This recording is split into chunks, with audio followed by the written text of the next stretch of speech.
Hello everyone, welcome to my channel English Grammar Tutorial। আজকের ক্লাসে আমরা 2019 সালের যে পিএসসি ক্লার্কশিপ হয়েছিল তার যে ডেসক্রিপটিভ পার্টটা হয়েছিল সেখানে যে প্রেসিসটা এসেছিল সেই প্রেসিটা আমরা ইন ডিটেলে সলিউশন করব যাতে তোমাদের একটা ধারণা ক্লিয়ার হয়ে যায় যে কিভাবে প্রেসিটাকে আমরা সলিউশন করতে পারি। প্রেসি সলিউশন করার কিছু টিপস রয়েছে, কিছু রুলস রয়েছে, কিন্তু আমরা যদি ওই রুলস গুলোকে মুখস্থ করতে থাকি তাহলে আমরা কোনোদিনই প্রেসি লিখতে পারবো না। প্রেসি লেখার একটাই নিয়ম তোমরা সারা জীবন মনে রাখবে, প্রেসিতে যে বিষয়বস্তুটা তোমার সামনে দেওয়া থাকবে সেটাকে তোমাকে প্রথম কথা 1/3 লিখতে হবে, এবং দ্বিতীয় যে কথাটা সব থেকে ভাইটাল, সেই প্রেসিটা তুমি পড়ে যা বুঝতে পারলে সেটা তুমি নিজের ভাষায় লিখবে। ঠিক আছে, তাহলে কি 1/3 যেটা সমস্ত জায়গায় ঘোরাফেরা করে আমরা সবাই জানি। সেকেন্ড, যেটা সব থেকে বেশি ইম্পর্টেন্ট, প্রেসিতে যে বিষয়বস্তুটা থাকবে সেই বিষয়বস্তুটাকে কি করতে হবে, আমাদের নিজের ভাষায় আমরা যে বুঝতে পারলাম যে জিনিসটাকে সেটাকে আমাদের সংক্ষেপে লিখতে হবে। ব্যাস, এইটুকুর বাইরে প্রেসিতে আর কিচ্ছু নেই। কিন্তু প্রেসি দিয়ে আমি কেন তোমাদের ডেসক্রিপটিভ ব্যাচটাকে স্টার্ট করলাম বা ইউটিউবে যে ক্লাসগুলো, কারণ প্রেসিটা হচ্ছে পিএসসি ক্লার্কশিপে সব থেকে টাফ। কারণ 8 থেকে 10 মিনিটের মধ্যে তোমাকে একটা প্রেসি পড়তে হবে, সেটাকে বুঝতে হবে, সেটাকে বুঝে নিজের ভাষায় লিখতে হবে। তাহলে এর থেকে টাফ ট্রান্সলেশনও নয়, রিপোর্টও নয়। কারণ তুমি পিএসসি ক্লার্কশিপ প্রিলিমস দিয়েছো, আমি ধরে নিতেই পারি তুমি মোটামুটি তোমার একটা ইংলিশ গ্রামার সম্পর্কে নলেজ রয়েছে। সেই ভিত্তিতে আমি এই ক্লাসটা তোমাকে করাচ্ছি তোমাদেরকে। তাহলে প্রেসি যখন আমরা পড়ব তার যে মেন পয়েন্টস গুলোকে আমরা কি করব, নিজের ভাবে মানে নিজের মতো করে সেটাকে ব্যক্ত করব এবং সেটাকে 1/3 সেই হিসাবে আমরা খাতায় লিখে দিয়ে চলে আসব। তাহলে বেশি জ্ঞান না দিয়ে আমরা দেখা যাক এই প্রেসিটাতে কি আছে এবং প্রেসিটা কি বলতে চেয়েছিল, আমরা কিভাবে সেটাকে সংক্ষেপে একটা ছোট্ট প্রেসি টাইটেল দিয়ে লিখতে পারি। চলো দেখা যাক কি বলছে। Write a precis of the following passage and add a suitable title. দেখা যাক, অন্যান্য পরীক্ষাতে অনেকটা সুযোগ থাকে যে তুমি একবার পুরো প্যাসেজটাকে রিডিং পড়ে নিলে, কিন্তু পিএসসি ক্লার্কশিপে তোমরা সেই জিনিসটা করতে যাবে না। কেন করতে যাবে না? কারণ তাহলে সময়টা অনেকটা অপচয় হয়ে যাবে, আবার একবার পড়তে হবে তোমাদেরকে। তাহলে এখানে কি বলছে, What I have most wanted to do throughout the past 10 years is to make political writing into an art. তাহলে এখানে এই যে আই আছে, এইটা দেখে আমরা কি বুঝতে পারছি? যখনই এখানে একটা আই আছে আমরা বুঝতে পারছি যে এখানে লেখক কিছু বলতে চাইছে। ক্লিয়ার? লেখক কিছু বলতে চাইছে, সেইভাবে কিন্তু আমাদের বেশিটা লিখতে হবে। তাহলে হোয়াট আই হ্যাভ, এটা যেহেতু প্রথম ক্লাস আমি কিন্তু প্রেসিটা তোমাদের ইন ডিটেলে ইন ডেপথে গিয়ে বোঝাবো যাতে তোমাদের কোনো অসুবিধা না হয়। ক্লিয়ার? তাহলে what I have most wanted to do through out the past 10 years. তাহলে বিগত 10 বছর ধরে আমি যেটা সব থেকে বেশি করতে চেয়েছি সেটা কি, is to make political writing into an art. রাজনৈতিক যে লেখাগুলো আছে সেই লেখাগুলোকে আমি একটা শিল্পকলায় পরিণত করতে চেয়েছি। তাহলে এখানেও আমরা একটা জিনিস বুঝতে পারলাম যে লেখকের বা যিনি অথর তার পলিটিক্যাল রাইটিং এর প্রতি একটা ইন্টারেস্ট রয়েছে। তারপর কি বলছে, My starting point is always a feeling of partisanship, a sense of injustice. তাহলে আমি এই যে লেখাটা আমার শুরু করতে চাইছি সেখানে একটা কিসের ফিলিং রয়েছে, পার্টিজানশিপ, পক্ষপাতিত্ব, আর একটা কিসের রয়েছে, এ সেন্স অফ ইনজাস্টিস, অন্যায়। অর্থাৎ আমরা এখানে দেখে বুঝতে পারছি লেখক যখন লিখছেন সেখানকার যে রাজনৈতিক প্রেক্ষাপট সেখানে পক্ষপাতিত্ব দেখা গেছে। তোমরা দেখবে বিভিন্ন পলিটিক্যাল পার্টিরা তারা নিজেদের দলের প্রতি একটা পক্ষপাতিত্ব করে, সেই সময় হয়তো ছিল যখন লেখক এটা লিখছেন। এবং এ সেন্স অফ ইনজাস্টিস, এবং যে অন্যায় অবিচার হয়ে চলেছে সমাজে লেখক যখন লিখতে শুরু করছেন বা লিখতে চাইছেন এই পলিটিক্যাল রাইটিংটা, তার স্টার্টিং পয়েন্টটা তিনি এইভাবেই ভাবতে চাইছেন। Clear? Next, when you sit down to write a book, যখন আমি একটা বই লিখতে বসি, I do not say to myself, আমি আমাকে এটা বলি না, কি বলি না, I am going to produce a work of art. আমি কখনো এটা বলি না আমাকে নিজেকে যে আমি একটা কোনো একটা শিল্পকলা বা আমার লেখার মাধ্যমে আমি একটা কোনো আর্ট, সেই আর্টটাকে প্রডিউস করতে চাইছি বা উৎপাদন করতে চাইছি। তাহলে একটা জিনিস তোমরা কি মনে রাখবে, যখনই কোনো কোটেশনের মধ্যে কিছু থাকবে সেটাকে প্রেসিতে লেখার কোনো প্রয়োজন নেই। ঠিক আছে, কোটেশন গুলোকে সবসময় বাদ দেওয়ার চেষ্টা করবে, কিন্তু অনেক সময় কোটেশনের মধ্যেও কিছু বিষয়বস্তু লুকিয়ে থাকে। আই রাইট ইট, তাহলে তিনি কি করতে চাইছেন না যে যখন আমি লিখতে বসি আমি আমাকে বলতে চাই না যে আমি সবসময় আমি একটা কোনো আর্ট বা শিল্পকলা আমি প্রডিউস করছি বা উৎপাদন করছি, কিন্তু কি দেখা যাচ্ছে, আই রাইট ইট বিকজ। তাহলে আমি কেন পলিটিক্যাল রাইটিং লিখছি সেখানে অথর এবারে বলবে, বিকজ দেয়ার ইজ সাম লাই, সেখানে কি রয়েছে, কিছু মিথ্যে রয়েছে, that I want to expose, যেটাকে আমি কি করতে চাই, সবার সামনে আনতে চাই। তোমরা দেখবে যখন অনেক পলিটিক্যাল যে রাইটিংস গুলো আমরা নিউজ পেপারে দেখি, যারা একটু সরকারের পক্ষপাতিত্ব করে না, তারা কি করে, ওই যে খবরগুলোকে, যে মিথ্যেগুলোকে সেটা সবার সামনে আনার চেষ্টা করে। সাম ফ্যাক্ট, কিছু ফ্যাক্ট বা কিছু বিষয়বস্তু, টু হুইচ, যেটা I want to draw attention, কি করতে চাই আমি, মানে অ্যাটেনশন ড্র করতে চাই, সবাই যেন সেই লেখাটার দিকে দেখে, এখানে যে ইনজাস্টিস হচ্ছে, এখানে যে কি বলা যায়, ওখানে কি ছিল, পার্টিজানশিপ, পক্ষপাতিত্ব হচ্ছে, সেটা যেন কি করতে পারি আমি, সেটা যেন আমার পলিটিক্যাল রাইটিং এর মাধ্যমে আমি সমাজের সামনে নিয়ে আসতে পারি। and my initial concern is to get a hearing, এবং আমার প্রাথমিক যে আমার যে মানে চিন্তার বিষয় বা যেটা আমি করতে চাইছি, টু গেট এ হিয়ারিং, অর্থাৎ কি আমি চাই এই যে আমি এটা লিখছি এটা যেন সবাই একটু দেখুক, সবাই জানুক, কারণ সবাই যদি না জানে, সবাই যদি না বোঝে সমাজে কি চলছে, তাহলে আমার লেখাটা কি হয়ে যাবে, আমার লেখাটা ব্যর্থ হয়ে যাবে। তারপর কি বলছে, but I could not do the work of writing a book or even a long magazine article if it were not also an aesthetic experience. Aesthetic মানে আমরা জানি নান্দনিক, অর্থাৎ একটা দারুণ যে কোনো কিছু পড়লে আমার একটা অভিজ্ঞতা তৈরি হবে সেটা। তাহলে কি বলছে, but I could not do the work of writing a book or even a long magazine article.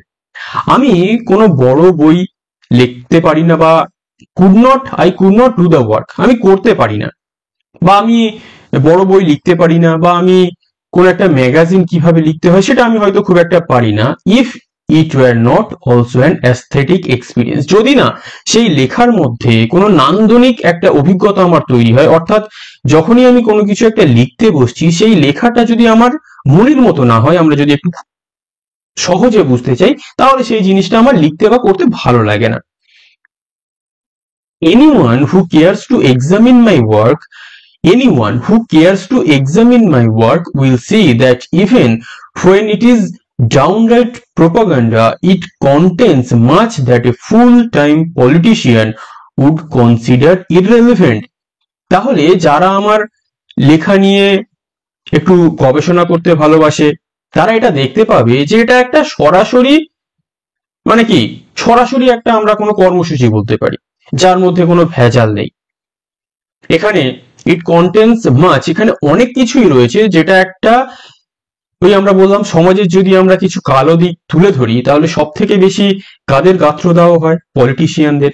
তাহলে এখানেও যখন অথর ওই লেখাটা লিখছেন বা ভাবছেন লিখতে হবে, তখন সেই লেখাটা কার কাছে বেশি অপ্রাসঙ্গিক মনে হচ্ছে, তখনকার যারা পলিটিক্যাল লিডার্সরা রয়েছে তাদের মনে হচ্ছে কি ফালতু লিখছে, কি জিনিস লিখছে, কারণ তারা মনে মনে ভয় পাচ্ছে যে সমাজে যদি লেখাটা ছড়িয়ে পড়ে বা জনগণ যদি জাগ্রত হয়ে যায়, তাদের পলিটিক্যাল পাওয়ার চলে যেতে পারে। ক্লিয়ার?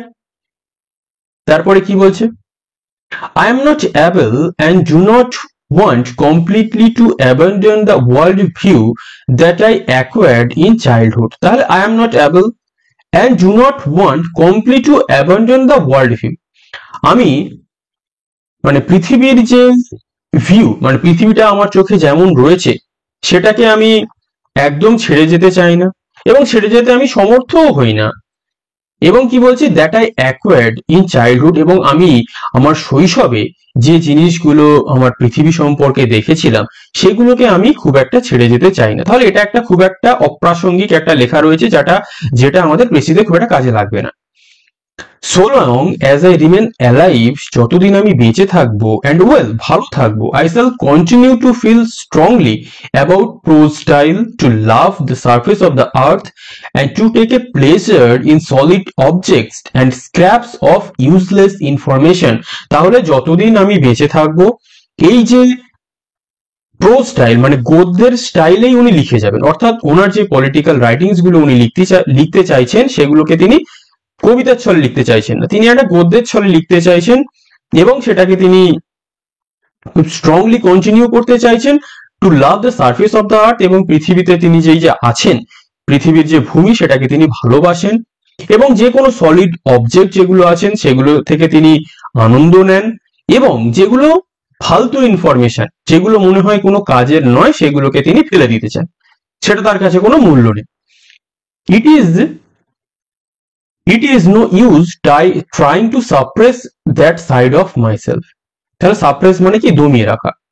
তাহলে আমার এই যে ছোটবেলা থেকে বা আমার এই যে পলিটিক্যাল যে সচেতনতার দিক থেকে আমি যে লিখতে চাই সেটাকে একদম দমিয়ে রাখার, আমার যে ওই সাইডটাকে যেটা আমার খুব ভালো লাগে সেটাকে যদি আমি দমিয়ে রাখতে চাই, আমার মনে হয় না এটাকে দমিয়ে রাখার কোনো প্রয়োজন রয়েছে। The job is to reconcile. Reconcile মানে কি, পুনর্মিলন করা, অর্থাৎ ধরো অনেক আগে হয়তো তুমি কিছু ভুলে গেছো, সেটাকে তুমি আবার মনে করছো, বা অনেক আগে তোমার কোনো বন্ধু হারিয়ে গেছিল, তাদের সাথে তুমি আবার পুনর্মিলিত হয়েছো, এরকম। তাহলে the job is to reconcile my ingrained likes and dislikes with essentially public non individual activities that this age forces on all of us.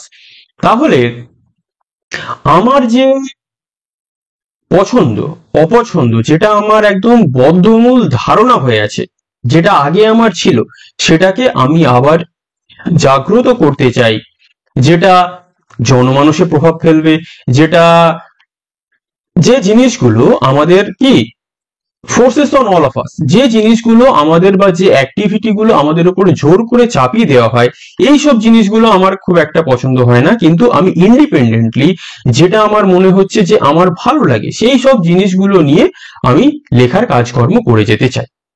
তাহলে এই যে প্রেসিটা আমরা দেখলাম, তোমরা যে এই প্রেসিটা দেখলে, তোমরা কি বুঝতে পারলে যে এখানে আমরা প্রেসিটা অবশ্যই লিখবো।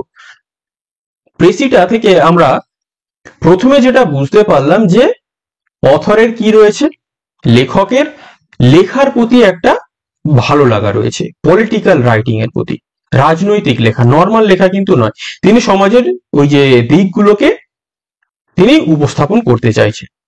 তাহলে এখান থেকে আমরা বুঝতে পারছি যে লেখকের লেখার পিছনে কি ইন্টেনশন বা উদ্দেশ্য, সেই জিনিসটাই তোমরা কি করলে প্রেসির মধ্যে দেখতে পেলে। তাহলে সেইটাই আমরা কি করব, টাইটেলের আকারে দিয়ে দেবো। মূল বিষয়বস্তুটাকে আমরা একটা ছোট্ট 4-5টা ওয়ার্ডের মধ্যে টাইটেল করে দেবো। আমরা কি টাইটেল করতে পারি দেখো তোমরা, দা, আমরা কি intention, the intention behind author's writing. তাহলে আমরা এখানে পলিটিক্যাল রাইটিংও লিখতে পারি, শুধু রাইটিংও লিখতে পারি। তাহলে আমরা প্রথমে যে জিনিসটা দেখে নিলাম সেটা আমরা কি দেখলাম, লেখকের লেখার পিছনে কি ইন্টেনশন রয়েছে, তার কি ইন্টেনশন রয়েছে, তিনি ওই পলিটিক্যাল জিনিসপত্র লিখতে চান, সমাজের যে মিথ্যেগুলো আছে সেটাকে তিনি সামনে আনতে চান, সেখানে যে ইনজাস্টিস রয়েছে, সেখানে যে প্রেজুডিস রয়েছে, কুসংস্কার যেগুলোকে মানে একতরফা দেখা হয়, পক্ষপাতিত্বের আকারে দেখা হয়, সেগুলোকে তিনি এক্সপোজ করতে চান। তিনি সেটাকে একটা অ্যাস্থেটিক প্লেজার দিতে চান, যেখানে একটা নান্দনিক আনন্দ দিতে চান, অর্থাৎ সেখানে পড়তে যেন আমাদের ভালো লাগে, মনে হবে না যে এখানে কোনো ভুলভাল ইনফরমেশন রয়েছে বা এখানে একটা বায়াস রয়েছে।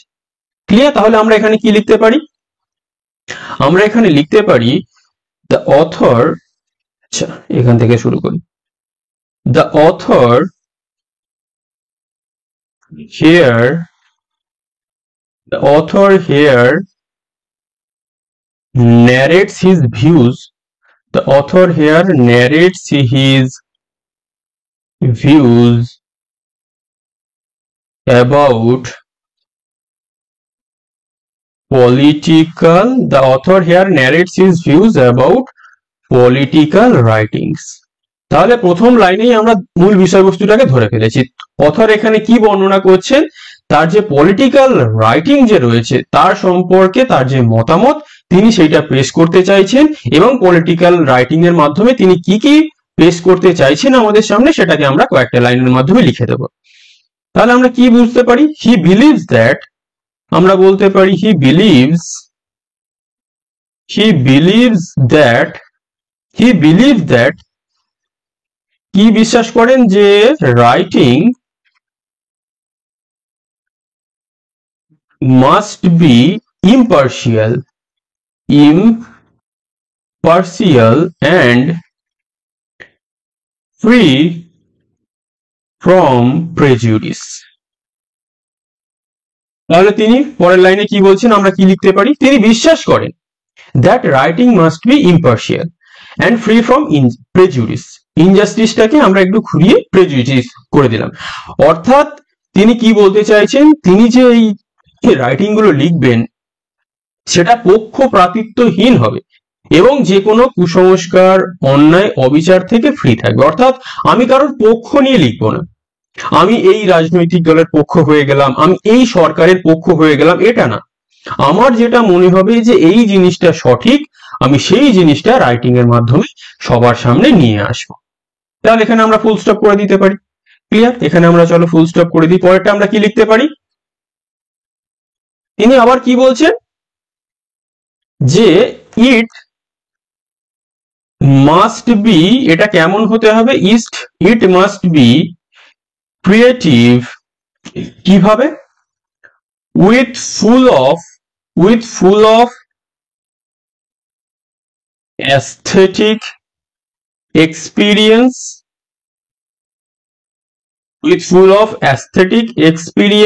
and artistic integrity. Full of aesthetic experience and artistic integrity. অর্থাৎ তিনি কি বলতে চাইছেন, ওই যে তিনি বলেছিলেন যে আমি যে জিনিসটা লিখছি সেই জিনিসটার মধ্যে একটা নান্দনিক অভিজ্ঞতা দিতে হবে, এবং আর্টিস্টিক ইন্টিগ্রিটি মানে কি, free from any type of কি বায়াসেস, যেটা আমরা আগের লাইনে লিখেছি এটাকে আরো একটু সুন্দরভাবে আমরা আর্টিস্টিক ইন্টিগ্রিটি কেন লিখলাম, কারণ তিনি একটা লেখা লিখছেন, সেই লেখাটাকে তিনি কি বলেছিলেন, আমরা আর্টে পরিণত করতে চাই। যেহেতু আর্টে পরিণত করতে চাই, আমরা এটাকে আর্টিস্টিক ইন্টিগ্রিটি করে দিয়েছি। একটু মনে হবে যে আমরা একটু কঠিন শব্দ ইউজ করে ফেললাম, কিন্তু এগুলো আমাদের লিখতে লিখতে হয়ে যাবে। তাহলে তিনি কি বলতে চাইছেন, তিনি বলতে চাইলেন যে তিনি যে জিনিসটা লিখবেন সেই জিনিসটায় কি হতে হবে, ক্রিয়েটিভ হতে হবে, সৃজনশীল হতে হবে, তিনি নিজে থেকে লিখবেন এবং সেখানে একটা নান্দনিক অভিজ্ঞতা থাকবে এবং সেখানে কোনো রকম পক্ষপাতিত্বের কথা থাকবে না। ক্লিয়ার? তারপরে তিনি কি বলছেন, তারপর তিনি আবার বলেছিলেন কি, দেখা যাক, হি wants to expose every falsehood. He wants to expose every falsehood to everyone through his writing as long as he is alive. তাহলে কত সুন্দর আমরা একটা প্রেসি লিখলাম, দেখো, he wants to expose every falsehood. Falsehood মানে কি, মিথ্যা। আমরা দেখেছিলাম তিনি সমস্ত মিথ্যাটাকে এক্সপোজ করতে চাইছেন। তাহলে লাইটাকে আমরা ফলসহুড করে দিলাম, এক্সামিনার দেখে বুঝতে পারবে যে না, এর একটা নলেজ রয়েছে ইংরেজিতে। আমরা লাইটাকে ফলসহুডে কনভার্ট করে দিলাম। তাহলে he wants to expose every falsehood to everyone through his writing. তিনি তার লেখার মাধ্যমে কি করতে চাইছেন, যে মিথ্যাগুলো রয়েছে সেই মিথ্যাগুলোকে কি করতে চাইছেন, সবার সামনে আনতে চাইছেন, এক্সপোজ করে দিতে চাইছেন। As long as he is alive, আমরা দেখেছিলাম তিনি যতদিন বাঁচতে চাইছেন বা তিনি যতদিন বেঁচে থাকবেন তিনি এই কাজটাই করে যাবেন। অর্থাৎ এই যে লেখার মাধ্যমে আমরা বুঝতে পারলাম ওই যে লেখক তিনি যখন এই প্যাসেজটা লিখছেন সেখানে সমাজে কোনো না কোনো পলিটিক্যাল কিছু একটা টার্ময়েল, বিক্ষোভ, ঝামেলা, অশান্তি চলছিল, মানুষ খুব কষ্টে ছিল, সেখানে তিনি সামনে এসেছিলেন এবং তার লেখার মাধ্যমে তিনি সরকারের বা পলিটিক্যাল নেতাদের যে কুৎসা, যে মানে কি বলতে পারি আমরা, যেসব মিথ্যা গুলো রয়েছে সেই মিথ্যাগুলোকে তিনি সবার সামনে তার লেখার মাধ্যমে আনতে চাইছিলেন। ক্লিয়ার? তাহলে এই ছিল আমাদের পেসি। খুব শীঘ্রই ডেসক্রিপটিভ ব্যাচ আমি লঞ্চ করছি। তোমরা 9062121453 এই নম্বরে হোয়াটসঅ্যাপ করবে এবং আমার একটা টেলিগ্রাম চ্যানেল রয়েছে ইংলিশ গ্রামার টিউটোরিয়াল, তার লিংক আমি দিয়ে দিচ্ছি। এই পিডিএফটা আমি ওই টেলিগ্রাম চ্যানেলে দিয়ে দেবো, তোমরা সেখান থেকে ডাউনলোড করে নিতে পারবে। ঠিক আছে? কারণ তোমরা আবার বলবে এটা আমাকে দিন, তাহলে ইন্ডিভিজুয়ালি তো দেওয়া সম্ভব নয়। আমি টেলিগ্রাম চ্যানেলে দিয়ে দিচ্ছি, তোমরা সেখান থেকে, আমি নতুন চ্যানেল একটা ওপেন করেছি, সেখানে লিংক দিয়ে দিচ্ছি, সেখানে আমি তোমাদের এই কপিটা দিয়ে দেবো পিডিএফ, তোমরা সেখান থেকে ডাউনলোড করে নিতে পারো। আর 1-2 দিনের মধ্যেই আমি ডেসক্রিপটিভ ইংলিশের ব্যাচ লঞ্চ করব, সেখান থেকে তোমরা ভিডিওটা দেখে নিয়ে অ্যাডমিশন নিতে পারবে। ঠিক আছে? তাহলে আজ এই পর্যন্তই। এইভাবেই ডেসক্রিপটিভ ইংলিশের ক্লাস আসতে থাকবে। Thank you for watching.